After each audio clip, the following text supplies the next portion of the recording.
Hello friends, എൻ്റെ പുതിയൊരു വീഡിയോയിലേക്ക് എല്ലാവർക്കും സ്വാഗതം. ഇന്നൊരു കൂട്ടുകറിയാണ് തയ്യാറാക്കുന്നത്.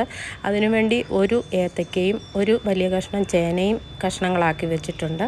പിന്നെ ഓവർനൈറ്റ് കുതിർത്ത് വെച്ച അരക്കപ്പ് കടല, പച്ചമുളകും മഞ്ഞളും ഉപ്പും ചേർത്ത് വേവിച്ചതിലേക്ക് കഷ്ണങ്ങളുമിട്ട് 1 ടീസ്പൂൺ മുളക് പൊടിയും 1 ടീസ്പൂൺ കുരുമുളക് പൊടിയും 2 സ്പൂൺ ശർക്കരപ്പൊടിയും ചേർത്ത് കഷ്ണങ്ങൾ വേവിച്ചെടുക്കണം. അതിലേക്ക് ഒരു അരപ്പ് തയ്യാറാക്കുന്നുണ്ട്. ഒരു 1/4 മുറി തേങ്ങ, ഒരു 1/4 ടീസ്പൂൺ ജീരകം ചേർത്ത് അരച്ചത് ചേർത്ത് കൊടുത്ത് ഇത് നന്നായിട്ടൊന്ന് കുറുക്കിയെടുക്കാം.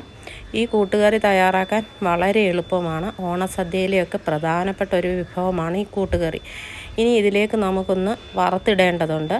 അതിനുവേണ്ടി പാൻ അടുപ്പത്ത് വെച്ച് ഒരു 4 ടേബിൾ സ്പൂൺ തേങ്ങ അത് മൂപ്പിച്ചെടുക്കണം. കൂടാതെ അതിൻ്റെ കൂടെ വറ്റൽ മുളകും കറിവേപ്പിലയും കൂടി ചേർത്ത് കൊടുക്കുന്നുണ്ട്.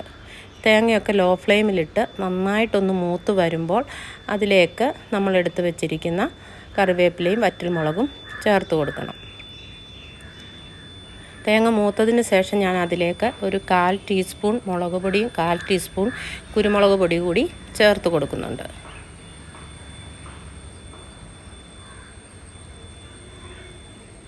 തേങ്ങയൊക്കെ മൂത്ത് ഏകദേശം കളറ് മാറിയൊക്കെ വരുന്നുണ്ട്.